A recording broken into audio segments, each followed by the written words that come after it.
vous êtes sur Radio Matania et vous faites bien, c'est le moment de la prédication et j'introduis donc une prédication du pasteur Claude Missendi-Bazi qui a pour titre le suivant, Siège à ma droite, chapitre 2 et pour texte de référence, le psaume 110. Que le Seigneur vous bénisse à l'écoute de sa parole, partagez les programmes de Radio Matania, c'est aussi évangéliser.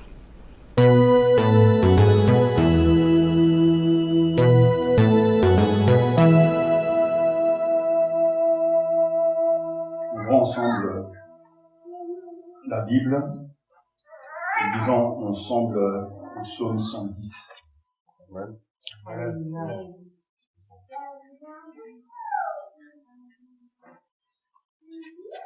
Accueillons la parole de Dieu. Amen. Amen.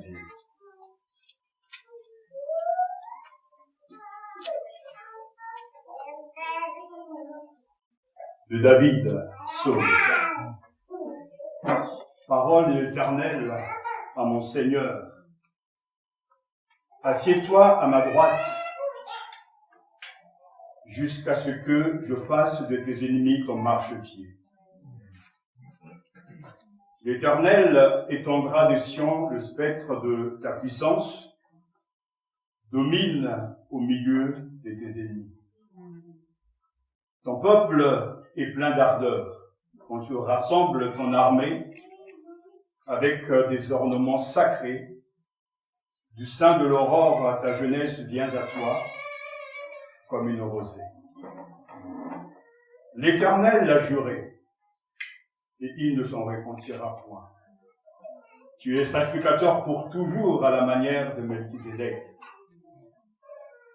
Le Seigneur à ta droite brise des rois au jour de sa colère.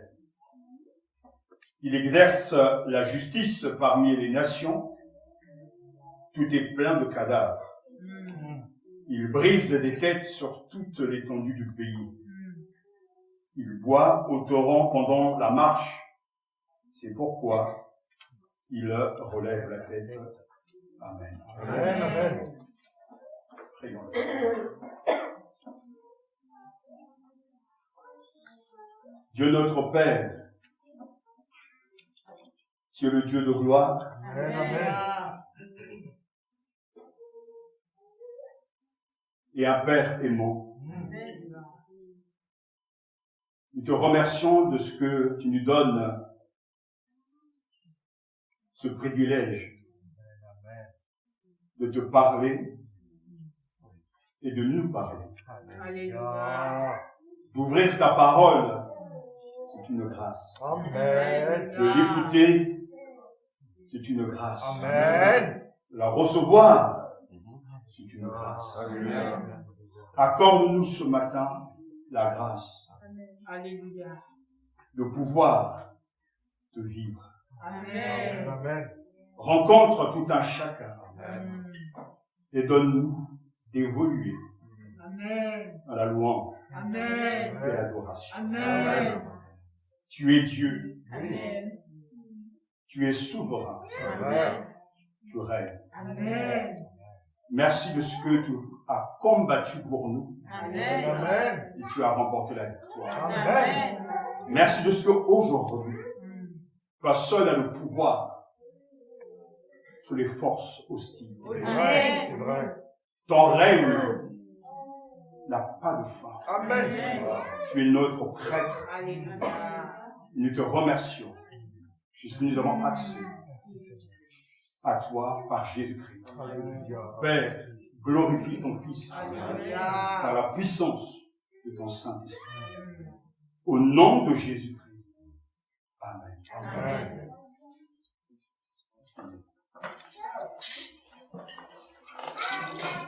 On ne force pas la louange. On ne commande pas la louange. C'est le produit d'une action de Dieu dans le cœur. Il y a quelques semaines, j'ai éprouvé une très très grande joie. Une joie que je ne pouvais pas comprendre ni définir. Je n'avais pas reçu un chèque ou des biens matériels, mais il y avait comme une joie inhabituelle dans mon âme. Suite à cette expérience, j'ai eu des pensées noires, sombres. Et j'en ai parlé à mon épouse. Elle m'a bien sûr répondu que c'est une attaque du malin. Et c'est vrai. Alors je lui ai demandé de prier pour moi. Les jours défilent, passent, jusqu'à ce dimanche dernier, alors que tout au long de la semaine, je m'étais préparé à parler donc de Jésus, celui qui siège à la droite de Dieu et qui est notre prêtre. Ce dimanche particulier, je sais que Jésus était là, d'une manière inhabituelle. Pour preuve, à la sortie du culte jusqu'à mercredi, jeudi matin, mon âme a été inondée de joie et de louange. Et je n'avais pas besoin de faire des efforts. Ça coulait. Les larmes coulaient. Il y a quelque chose qui se passait en moi et le Seigneur, par sa grâce, m'avait donné de pénétrer dans la compréhension de la position exacte de Jésus. Amen. Mes problèmes n'étaient pas réglés. Et je pense que dans le livre des psaumes, tous ceux qui ont la responsabilité, le devoir de louer Dieu ont des problèmes et auront toujours des problèmes. Mais ce qu'il y a de fantastique, c'est que, quel que soit son contexte de vie, celui qui souffre, celui qui pleure, celui qui se plaint, doit donner gloire à Dieu. Amen. Et c'est ainsi que le psautier, le livre des psaumes, est un livre de louange. Et le Seigneur m'a voulu me montrer, m'enseigner que c'est une chose d'avoir sur papier et déclarer que Jésus est Seigneur. C'est une autre chose que de prendre plaisir en lui et de trouver son bonheur en lui. Je pense que les croyants d'aujourd'hui n'ont pas la joie véritable.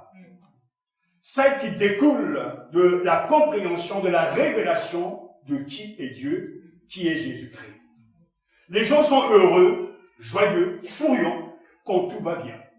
Lorsqu'ils ont des bonnes nouvelles au travail, lorsque dans les familles tout va bien, lorsqu'ils n'ont pas de maladie, ils sont contents. Mais cette joie reste terrestre et éphémère. Il y a une joie de Dieu, la joie de l'esprit, qui découle du fait que l'on fait de Dieu notre tout. Amen. Et cette joie ne se fabrique pas. C'est de cette joie que découlera la vraie louange. Amen. Il y a des gens qui viennent au culte, ils peuvent s'ennuyer. Ils vont trouver le message lourd. C'est normal. Parce que ils ne sont pas dans la relation profonde avec Dieu.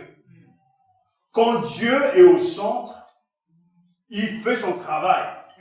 Le bonheur de Dieu est notre bonheur. Amen. Quand nous le louons et que nous l'adorons, il déverse en nous une joie, sa propre joie.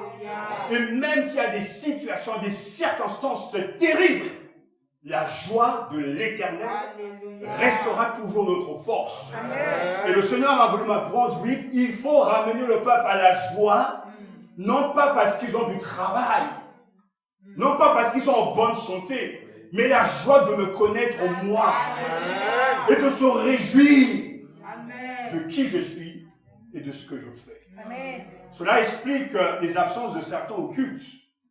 Car lorsqu'on parle de ce bonheur selon Dieu, on est content de venir l'adorer.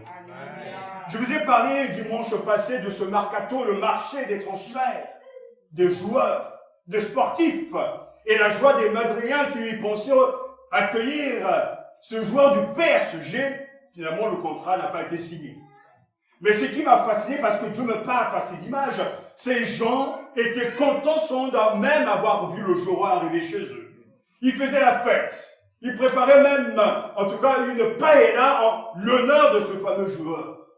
Et le Seigneur me dit parler au fond de moi, mais est-ce que mon peuple a la même joie? Est-ce que mon peuple reconnaît ma valeur au point de se réjouir sans m'avoir vu? Que Dieu accorde à son Église la grâce. Vous ne venez pas au culte pour vous ennuyer, non. Vous venez au culte pour rencontrer Dieu, pour l'écouter et pour repartir transformé. J'ai voulu apporter ce court témoignage parce que ce que nous voulons entendre et poursuivre avec ce psaume 110 est une véritable révélation qui doit pousser les chrétiens à plus de célébration, à une louange vivante, sincère, mais pourtant biblique. Tout dans ce psaume royal dit d'avance que le Christ est roi, libérateur et prêtre. Comme je l'ai dit, même Luther, le réformateur, l'a qualifié donc de courant de tous les psaumes. Un ancien interprète disait qu'il conviendrait de mettre le psaume 110 dans un cadre d'or. Et de pierre rectang, il présente de beauté de tous les psaumes. C'est assurément le plus sublime par son sujet. Il est entièrement prophétique. Et les principales grandeurs du Christ, à savoir son règne éternel et son éternel sacerdoce, en constituent la matière. Oui, ce matin, j'affirme, nous affirmons, nous croyons que Christ est ce roi. En intimité avec Dieu, vainqueur de tout mal, dont tout le pouvoir vient de Dieu, fils de Dieu, il est prêtre. Pour toujours, à lui soit la gloire. Est-ce que tu le crois? Christ est ce roi, en intimité avec Dieu, vainqueur de tout mal, dont tout le pouvoir vient de Dieu, fils de Dieu, il est prêtre pour toujours. Alléluia. Nous voici à nouveau donc, avec la deuxième partie de ce psaume royal. Ce psaume de David a un caractère messianique. Il annonce en effet un roi qui cumulera l'office royal et la fonction de prêtre. Et Christ est ce roi. Christ est ce prêtre. Et le caractère messianique du psaume 110 apparaît dans les nombreuses applications faites au Christ du premier verset. Déjà, nous avons entendu parole de l'Éternel à mon Seigneur, assieds-toi à ma droite, jusqu'à ce que je fasse de tes ennemis ton marchepied. Le Christ de la part de l'Éternel reçoit le pouvoir. Assieds-toi à ma droite et une promesse jusqu'à ce que j'ai fait de tes ennemis ton marchepied. Ensuite, le psalmiste, donc David, inspiré par le Saint-Esprit, nous donne et nous explique la fonction sacerdotale du Christ. Le Messie est dépeint comme un nouveau Melchizedek. C'est en fait la victoire réalisée, un pouvoir, une promesse et une victoire, et tout vient de Dieu le Père. Alléluia. Alléluia. Tout vient de Dieu le Père. Dès le verset 4, l'Éternel prend la parole et il a juré. Il ne s'en repentira point, tu es sacrificateur pour toujours à la manière de Melchizedek. Cet oracle est très clair, c'est une parole divine. L'Éternel l'a juré. Comme au verset 1, l'Éternel a affirmé, l'annonce. Maintenant, il introduit le règne sacerdotal du Christ et il ne s'en répandira point. Amen. Dieu est esprit, Amen. infini, éternel et uniable.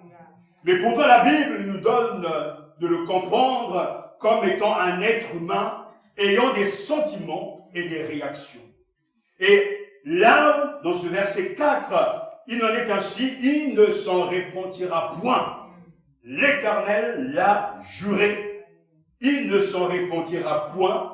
L'acte en question est irrévocable. Et Dieu n'en éprouve jamais de regret. Il s'agit d'un décret divin qui ne changera jamais et qui sera appliqué car Dieu est Dieu. Amen. Et ce décret divin nous informe que Dieu a fait du roi Jésus le souverain sacrificateur. Amen. J'attire votre attention sur le fait que Dieu l'a fait. Amen. Tout vient de Dieu. Amen. C'est Dieu aussi qui guérit, qui sauve, qui pardonne, qui pourvoit, qui libère. Dieu l'a fait. Et il l'a fait pour son roi, le Christ Jésus. Tu es sacrificateur. Et c'est en vertu d'une institution directement divine, confirmée par un serment solennel, que le Christ est devenu prêtre, souverain sacrificateur, selon le modèle de Melchizedek. Ce verset est profond, et il est riche, et on pourra donc y rester longtemps, et je prie au-dedans de moi que Dieu vous donne goûter la saveur. Alléluia. Tu es prêtre, toi, Jésus, le roi. Avant d'aller plus loin, posons-nous la question, pourquoi on a besoin d'un prêtre? Dans notre traduction, il est question de sacrificateur, de souverain sacrificateur, mais je préfère le mot prêtre. C'est vrai que lorsque l'on parle d'un prêtre, on pense aux catholiques. Mais revenons à la question, pourquoi avons-nous besoin d'un prêtre? C'est parce que nous sommes des pécheurs. Dans le contexte du culte ancien, le prêtre était celui qui faisait le lien, le pont entre les hommes et Dieu. Dieu étant saint, lui qu'on appelle le Dieu trois fois saint, ce feu dévorant, aucun homme ne peut s'approcher de lui. Ainsi, l'homme restera toujours loin de Dieu, à cause de ses tares, de ses fautes. Mais l'homme cherche à entrer en contact avec le divin. Que faut-il faire?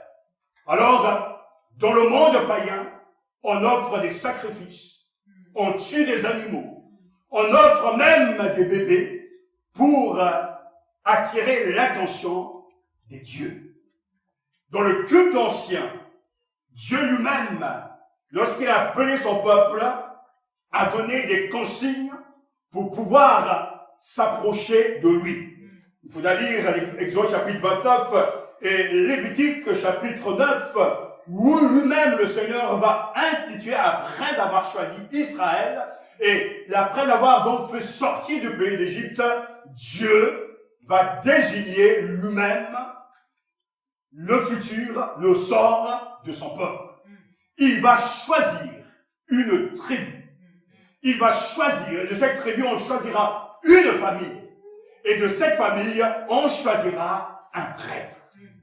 Qui fera donc le pont entre le Seigneur et Dieu. J'attire votre attention parce que ce contexte est très important pour nous amener à comprendre la grandeur de notre grand prêtre qui est Jésus. Dans l'Ancien Testament, le sacrifice était nécessaire et utile. Mais Dieu avait donné tellement de consignes qu'un seul pouvait entrer dans le lieu saint, très saint, le souverain sacrificateur, mais ayant d'abord, je dirais, coché toutes les cases du cahier de charge de Dieu. Il devait prendre un bain rituel pour se purifier, mais avant tout, il devait être choisi par Dieu, prendre un bain, Il devait se soindre d'huile, une huile sainte. Il devait porter ces vêtements que Dieu lui-même a fait confectionner. Tout était rythmé à la volonté et aux consignes de Dieu. Si le souverain sacrificateur ne venait pas de Dieu, ne suivait pas les consignes, lui-même pouvait mourir.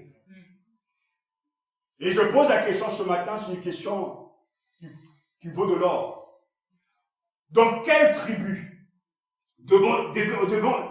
devait-on choisir le souverain sacrificateur?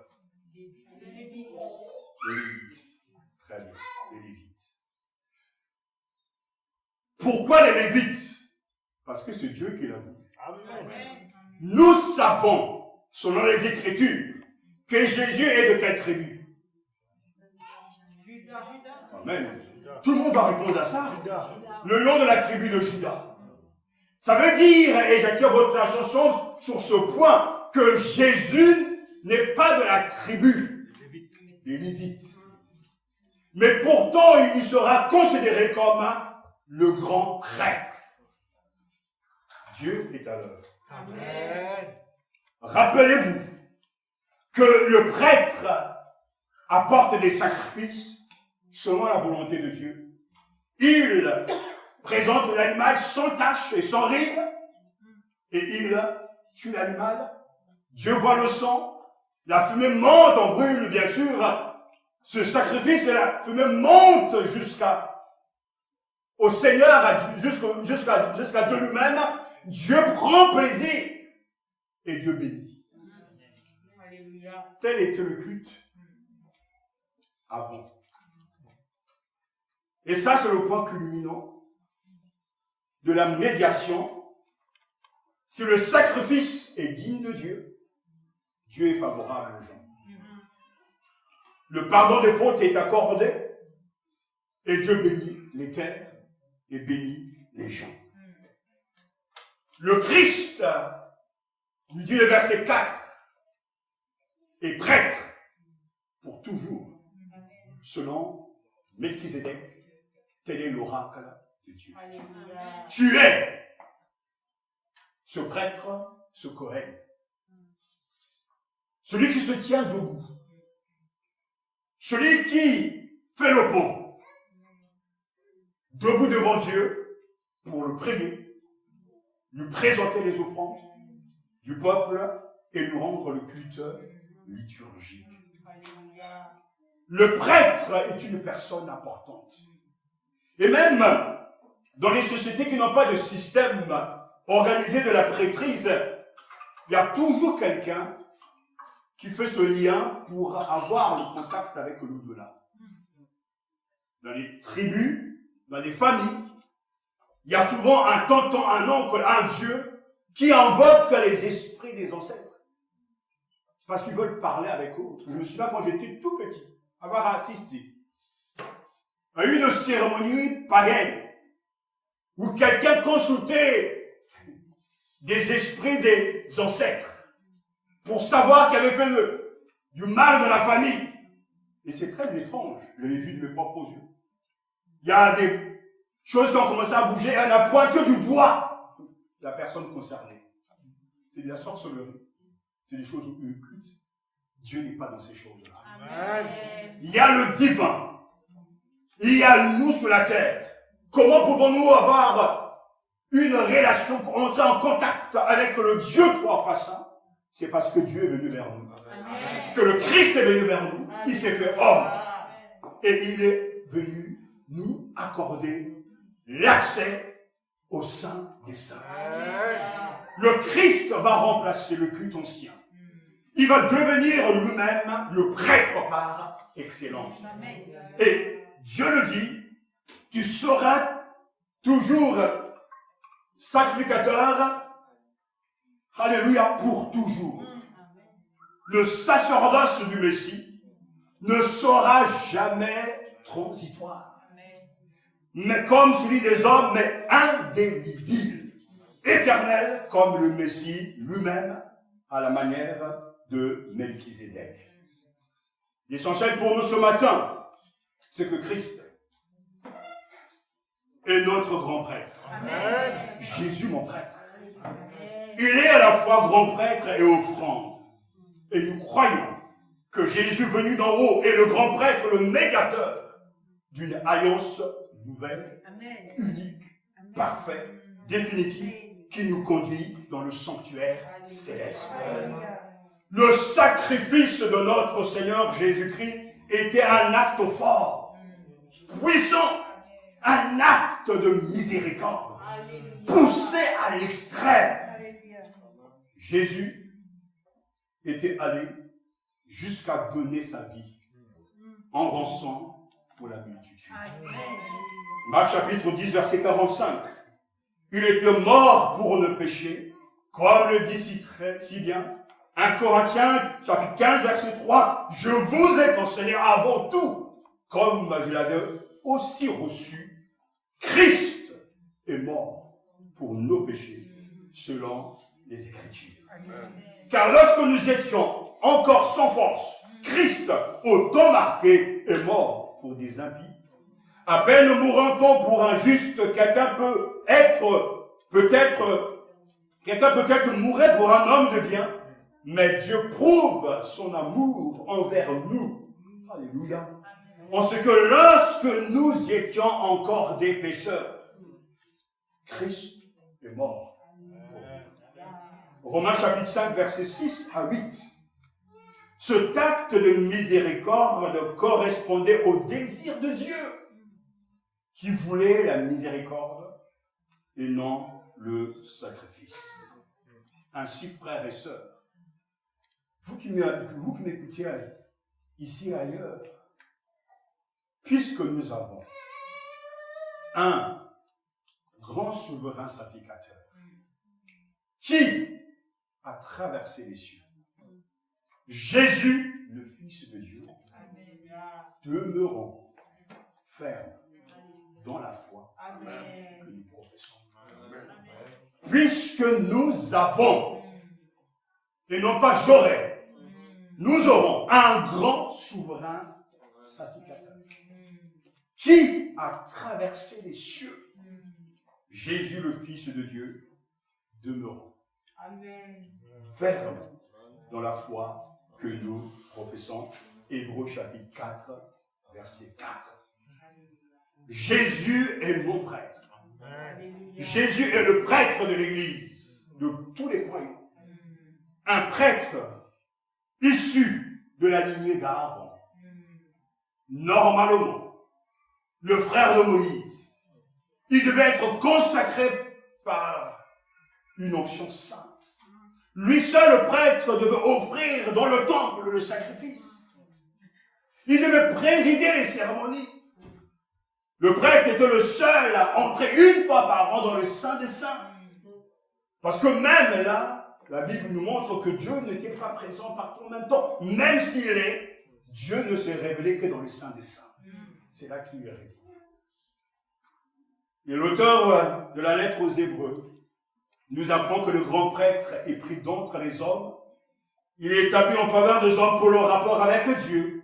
Son rôle est d'offrir des dons et des sacrifices d'amour pour les péchés. Mais Jésus reçoit ce titre de Dieu le Père. Il est le grand prêtre, non à la manière d'Aaron, pour offrir le sacrifice dans le temple, mais à la manière de Melchizedek, personnage énigmatique, présenté dans la Bible comme un roi prêtre, sans commencement ni fin. Quand j'étais étudiant, j'ai écrit un papier très long sur Melchizedek. Et c'est vrai que, après avoir consulté plusieurs livres et étudié, j'avais du mal à la fin quand même. Mais j'avais une bonne note quand même. Parce que ça reste un mystère. Il offre le pain et le vin. En ce sens, il est une préfiguration du Christ. Lorsqu'il va rencontrer Abraham, qui revient d'une victoire, d'un combat victorieux plutôt, c'est lui qui va le bénir. Et Abraham, le père de la foi, va offrir à Melchizedek des présents. Et c'est Melchizedek, roi de Salem, qui bénira Abraham. Il faudra lire l'Épître aux Hébreux, surtout voir ensemble le chapitre 7, qui nous parle de la grandeur, de la valeur de la prêtrise de notre Seigneur. Mais retenons ce matin, quand Christ est à la fois grand prêtre et l'offrande, mais maintenant, à la fin des siècles, il a apparu une seule fois pour effacer le péché par son sacrifice. Hébreux chapitre 9, verset 26.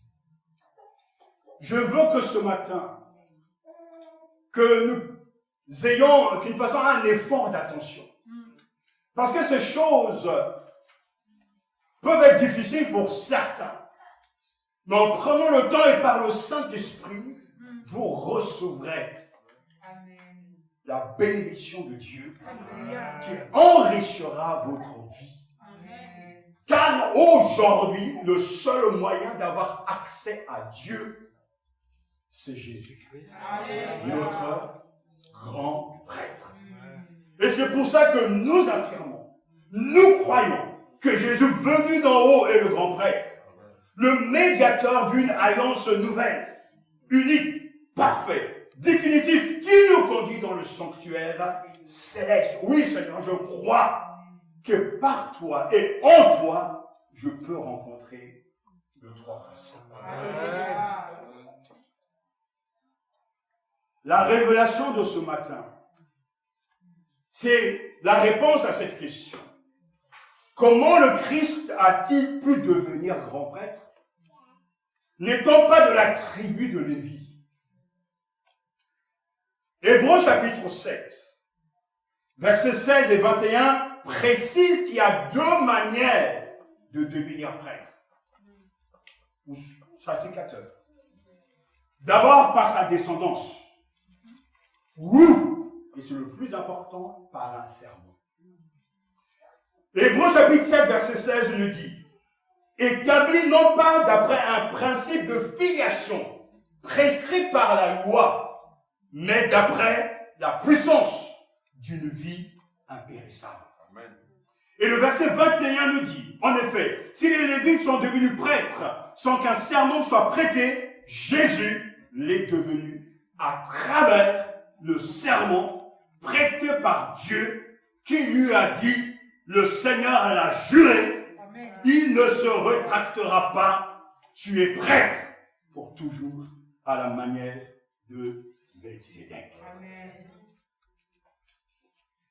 Seigneur, ouvre, amen, les yeux de ces gens, amen, pour réaliser ce que cela veut dire d'après la puissance d'une vie impérissable.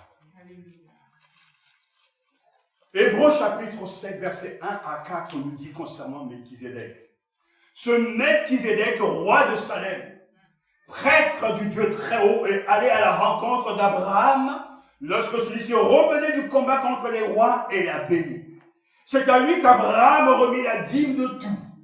D'abord, il porte un nom qui se traduit roi de justice, et ensuite, il est aussi roi de Salem, c'est-à-dire roi de paix. Lui qui n'a ni père, écoutez bien, ni mère, ni généalogie, ni commencement pour ses jours, ni fin pour sa vie, mais qui est assimilé au Fils de Dieu, reste prêtre à perpétuité. Alors l'auteur nous dit: contemplez la grandeur de ce personnage à qui Abraham a donné en dîme la meilleure part du butin, lui le patriarche, le plus grand béni le plus petit. Abraham reçoit du plus grand que lui la bénédiction et il donne la dîme. Alléluia. Amen. Il reconnaît, lui, le Père de la foi, que ce personnage énigmatique n'a ni commencement ni fin, ni généalogie. Mais ainsi, l'auteur aux Hébreux prend cette partie de la parole de Dieu et l'applique à Jésus, lui qui a ni commencement ni fin, l'alpha et l'oméga, est devenu grand souverain sacrificateur selon Melchizedek. Mais à la différence, ce que Melchizedek vit, le Christ, lui, il meurt et il ressuscite pour vivre à jamais. La grandeur de notre Sauveur, la beauté, et qui envahit mon cœur et qui nous fait chanter, qui nous donne de louer Dieu, c'est que le Christ est devenu souverain sacrificateur selon le serment du Père, mais aussi en démontrant d'après la puissance d'une vie impérissable. Et lorsque on est en lui, en relation avec lui, en communion avec lui, nous sommes aussi en communion avec le Trois Façons. Là où il est, c'est là où nous nous trouvons. Là où se présente, c'est là où Dieu nous accueille. Ainsi, nos fardeaux, nos problèmes peuvent tomber. Car là où est Christ, là aussi se trouve notre cœur. Jésus a reçu le titre de grand prêtre. Nous avons un souverain sacrificateur et qui a traversé les cieux, Jésus, le Fils de Dieu. Car nous n'avons pas un souverain sacrificateur qui ne puisse compatir à nos faiblesses. Au contraire, il a été tenté comme nous, en toutes choses, sans commettre de péché. Alléluia. C'est ça la puissance de l'évangile. C'est là où on ne peut pas mentir. Car Jésus est venu et a partagé notre humanité. Il connaît la fatigue, il a connu la fatigue, il a vécu comme un être humain sans commettre de péché. Il est, à ce titre, un souverain sacrificateur digne de confiance. Amen. Il sait ce que je ressens. Amen. Il connaît la tristesse. Il peut comprendre la fatigue. Il peut comprendre le désarroi. Car lui-même a été un être de chair. Amen. Mais la grandeur de Dieu, c'est que Dieu, après sa mort, l'a souverainement élevé et lui a donné le nom qui est au-dessus de tout nom. Il est devenu roi et prêtre. Selon l'ordre de Melchizedek, il vit pour toujours. Amen. Au moment maintenant même où je vous parle, le Christ est dans la gloire. Mais le Christ est présent parmi nous. Et il vit à jamais. Amen. Alléluia. Il est devenu, pour ceux qui lui obéissent, l'auteur d'un salut éternel. Dieu l'ayant déclaré souverain sacrificateur selon l'ordre de Melchizedek, Hébreux chapitre 5, verset 9 à 10, il est devenu, pour tous ceux qui lui obéissent, l'auteur d'un salut éternel. Ça me fait du bien. Lorsqu'on est sauvé et que l'on marche dans l'obéissance, on a la garantie, la sécurité que notre salut ne sera jamais volé, terni par aucune puissance, car le Christ est l'auteur, la source de notre salut pour tous ceux qui croient en lui. À ce titre, alléluia, il est entré au ciel pour montrer aux croyants comment il est entré. Là où Jésus est entré pour nous comme précurseur, ayant été fait souverain sacrificateur pour toujours selon l'ordre de Melchizedek, Hébreux chapitre 6, verset 20. Il est le modèle, il est entré là-haut. C'est moi en lui qui entre aussi là. Il a ouvert la route, c'est pour qui? C'est pas pour lui, c'est pour les chrétiens. Mais où est ta vie? Où est ton identité? Où est ton ADN? Mais il n'est pas dans les choses terrestres, il est dans le ciel. Où le Christ est à la droite de Dieu le Père, et où les prêtres pour toujours. J'insiste sur ces choses, frères et sœurs, parce que la foi de beaucoup n'arrive pas à tenir. Je parle avec quelqu'un cette fois, dit, mais les croyants ont abandonné la foi. Je leur dis, ils n'ont pas la connaissance biblique. La vraie foi repose sur la parole de Dieu, la vérité. Et la vérité nécessite beaucoup d'efforts. Car ça ne tombe pas tout droit du ciel. Mais en fouillant, en lisant, en écoutant, Dieu nous ouvre les yeux. Amen. Je rends grâce au Seigneur de ce que j'ai un pontife, de ce que j'ai un grand prêtre. Amen. Et le fait que je dois passer, marcher sur lui en quelque sorte, est une grâce. Comment un pécheur comme moi peut s'approcher d'un Dieu trois faces, lui qui vit dans une lumière inaccessible, que personne n'a jamais vu, ne peut voir. Mais quelqu'un est sorti de là. Quelqu'un peut m'amener là, celui Christ. Alors, j'ai intérêt de m'attacher à lui. J'ai intérêt de faire de lui ma vie. Car au dernier jour, c'est Christ en moi, Christ en nous, qui nous sauvera. Amen. Oh, le Christ, alléluia, est d'un autre niveau. Le Seigneur l'a juré, il ne se repentira pas. Père, sois béni. Amen. Tu es sacrificateur pour toujours selon l'ordre de Melchizedek. L'Église doit chanter ses vérités. L'Église doit croire ses vérités. Car le Christ que nous avons reçu nous offre bien davantage. Vous savez, on se bat beaucoup pour encourager les croyants à se détacher des choses ici-bas. Je continue maintenant de plus en plus de croire et d'affirmer que lorsqu'on a trouvé la valeur qui est Jésus et qu'on a compris sa vraie valeur, les choses de ce monde perdent leur attrait. On se détache facilement de ces choses. Les gens sont à la recherche de l'argent, des biens. Et bien des croyants continuent de s'amasser des trésors terrestres. Mais tout ça, ça va passer. Amen. Celui qui a trouvé le Christ a trouvé le trésor. Amen.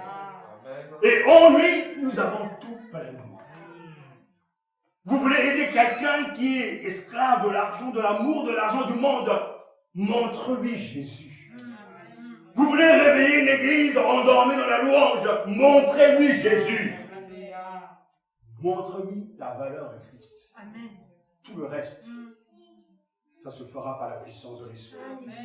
Car le Christ, en devenant grand prêtre, il nous offre une meilleure alliance. Oh, alléluia! Ce qui était imparfait, on lui est devenu parfait. Oh, le temps me manque. Et Hébreux chapitre 7, où les questions: est-il encore nécessaire qu'il nous paraisse un autre sacrificateur selon l'ordre de Melchizedek et non selon l'ordre d'Aaron? Car le sacerdoce étant changé, il y a aussi nécessairement un changement de loi. La nouvelle alliance en Jésus-Christ. Pour le chrétien, il nous offre une rédemption éternelle. Oh, merci Seigneur. Écoutez bien, Hébreux chapitre 9, verset 12. Le passage est long, mais je retiens ce verset. Et il est entré, qui? Le Christ. Une fois pour toutes. Dans le lieu très saint. Non avec le sang des boucs et des veaux, mais avec son propre sang. Ayant obtenu une rédemption éternelle. Amen, amen. Si le sang des animaux des boucs pouvait déjà épargner et accomplir et assouvir, apaiser la colère de Dieu, à combien plus le sang de Jésus ne purifiera-t-il pas notre conscience des œuvres mortes? Il y a la puissance dans le sang de Jésus, c'est-à-dire sa rédemption. Christ est crucifié, son sang a coulé et le Père l'a reçu. Sa colère s'est écartée des hommes pécheurs et sa grâce est venue. Ainsi, quiconque invoquera le nom du Seigneur Jésus sera sauvé. Le trésor que nous avons, c'est une rédemption éternelle. Et Satan, comme tout à l'heure je le disais, peut venir pour te faire douter, pour essayer de te déstabiliser. Mais le Christ nous ramène à la parole de Dieu. Amen. Sauvé par grâce. Amen. Je persiste par grâce. Amen. Je serai reçu à cause de sa grâce. Amen. Le Christ est un rédempteur unique. Il dépasse Aaron. Il dépasse Moïse. Il dépasse Melchizedek. Oui, la prêtrise de notre Seigneur est unique et ne sera jamais répétée. Une fois pour toutes. Ad vitam. Ceux qui ont fait du latin. Pour toujours. Jusqu'à la fin de nos jours. Alléluia. Béni soit le Seigneur. Lui, après avoir offert un seul sacrifice pour les péchés, s'est assis pour toujours à la droite de Dieu. C'est fini. Amen. Qu'est-ce que Jésus fait maintenant? Il intercède pour nous. Amen. Mais aussi, un élément qu'on oublie, il attend le jour où beaucoup de nous fléchira devant lui, où toute l'homme confessera que Jésus est Seigneur. Il attend l'autre partie du serment de son Père jusqu'à ce que j'ai mis tous tes ennemis sous tes pieds. Alors nous sommes sur la terre, nous sommes en train de nous débattre avec nos problèmes, nos soucis, nos difficultés, nos maladies, nos questions. On cherche de le monde, on cherche ça et là. Mais là-haut, tout est différent. Le Christ s'est assis pour toujours à la droite de Dieu. Amen. Et c'est lui, en quelque sorte, notre avatar Amen. pour aller au ciel. Amen. C'est en lui que nous avons tout pleinement. Oh, alléluia! Ce règne, c'est un règne sacerdotal. Et le dernier verset sont au clair. Mais Jésus en tant que roi prêtre. Dieu dit, le Seigneur, à ta droite, brise les rois au jour de sa colère. Vous voyez, versets 5, 6 et 7, le Seigneur à ta droite. Au verset 1, c'est Jésus qui est à la droite de Dieu le Père. Cette fois-ci, c'est le Père qui est à la droite de Jésus. Position privilégiée. Et en même temps, le Père est là pour l'assister. Vous allez repartir. Sachez-le, que vous le ressentez ou pas. Le Christ a les pleins pouvoirs sur vous et vous. Amen. Amen. Ne vous croyez pas fort. Ne vous prenez même pas pour des dieux. Le Christ a les pleins pouvoirs sur vous. Amen. Plus vite vous le réaliserez, plus vite vous serez heureux. Amen. Car celui dont on se moque aujourd'hui siège à la droite de Dieu le Père et il attend le jour. Au jour de sa colère, il exercera sa justice. Le texte dit il exerce la justice parmi les nations. Tout est plein de cadavres. Il brise les têtes sur toute l'étendue du pays. Je m'adresse aux jeunes. Vous jouez avec Dieu. Vous vous moquez de lui. Vous êtes en train peut-être de dire, j'ai le temps. Non, personne ne signe le jour. Amen, amen.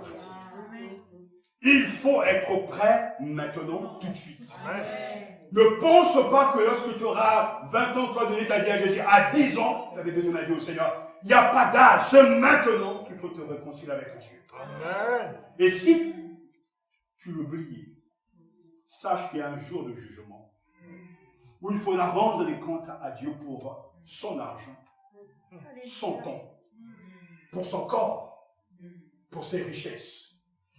Ce jour de jugement, c'est le jour du Seigneur, de sa colère. Aujourd'hui, tout est retenu à cause de Jésus, à cause de sa gloire, à cause du salut des âmes. Mais un jour viendra où sa colère va se déverser. Et ce jour-là, ton père ne sera pas là. Ta mère ne sera pas là. Tes enfants ne seront pas là. Ta femme ne sera pas là. Ton mari ne sera pas là. Tu seras tout seul. Je serai seul devant mon Créateur. Et je dois rendre des comptes pour ma vie sur la terre. N'oublie jamais ça.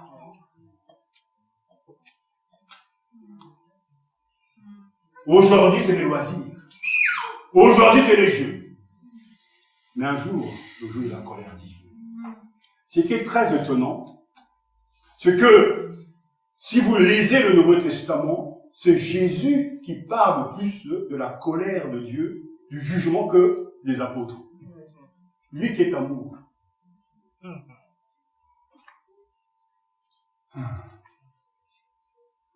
Et on voit partout plein de cadavres.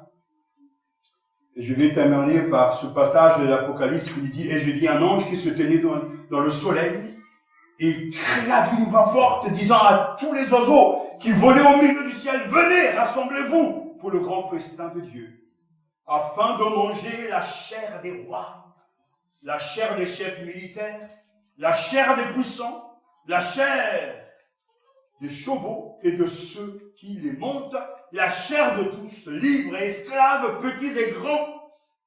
Et les autres furent tués par l'épée qui sortait de la bouche de celui qui était assis sur le cheval. Et tous les oiseaux se rassasièrent de leur chair. Apocalypse chapitre 19, verset 21. Le Christ est vainqueur des ennemis par toute la terre. Ce n'est pas encore arrivé, ce n'est pas encore visible, mais c'est déjà décrété. C'est acté, c'est juste. Et on le voit, il boit au torrent pendant la marche. C'est pourquoi il relève la tête. C'est lui qui aura le dernier. Alors je vous en supplie, cessez de combattre contre Dieu. Vous ne gagnerez pas. Vous ne gagnerez jamais. Jamais. Cédez vos vies, donnez vos vies maintenant. Cessez de chercher les choses de ce monde. Pourquoi? Parce que Colossiens nous le dit très clairement, si donc vous êtes ressuscités avec le Christ, cherchez les choses d'en haut, où le Christ est assis à la droite de Dieu. Pensez à ce qui est en haut et non à ce qui est sur la terre, car vous êtes morts. Et votre vie est cachée avec le Christ. Retenez cette leçon. Je ne peux pas venir chez vous vous secouer, ni le Seigneur. Mais il se présente à vous, à nous. Il nous propose la vie éternelle. Il nous propose l'accès au Père. Il nous propose un endroit béni. Et là où est ton trésor, là aussi sera ton cœur. Je ne connais pas d'autres arguments pour encourager les croyants à investir dans le monde de Dieu. Parce que là où est ton trésor, là aussi sera ton cœur. Un pasteur me disait, frère, si tu voyais le nombre de temps, le nombre d'argent que les gens investissent dans le monde, mais ils ne le font jamais pour Jésus. Jamais. Les gens s'endettent pour des biens matériels, mais jamais pour la cause d'un missionnaire, pour soutenir un missionnaire. Les gens se débattent pour trouver le vaccin, pour un virus puissant, mais qui, à la fin, in fine, on mourra tous. Mais on n'investit pas pour la gloire de Dieu. La Bible nous dit, cherchez d'abord les choses dans où le Christ est assis à la droite de Dieu. Pensez à ce qui est pour vous. Amen.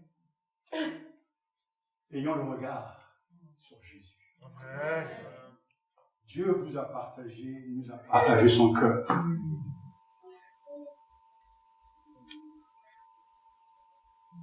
Nous voulons louer, nous voulons prier, mais nous voulons demander au Seigneur de vivifier cette parole. Amen. Amen. Amen. C'est écrit là, mais ce n'est pas suffisant. Qu'il nous donne d'expérimenter cette joie, qui n'est pas le produit des biens matériels, mais de la recherche de Dieu lui-même. Amen. De la communion que nous passons. Le Seigneur, oh mon cœur était, mes larmes coulaient, mais il y a une joie qu'on ne peut pas expliquer. Les problèmes ne sont pas réglés, mais pourtant cette joie, elle est intérieure. Amen. de totale satisfaction. Que Dieu vous bénisse. Amen. Que le Christ, notre souverain sacrificateur, nous donne de le vivre jour après jour. Retournez à la maison, réécoutez ce message, repassez ces choses. Soyez bénis. Amen. Amen.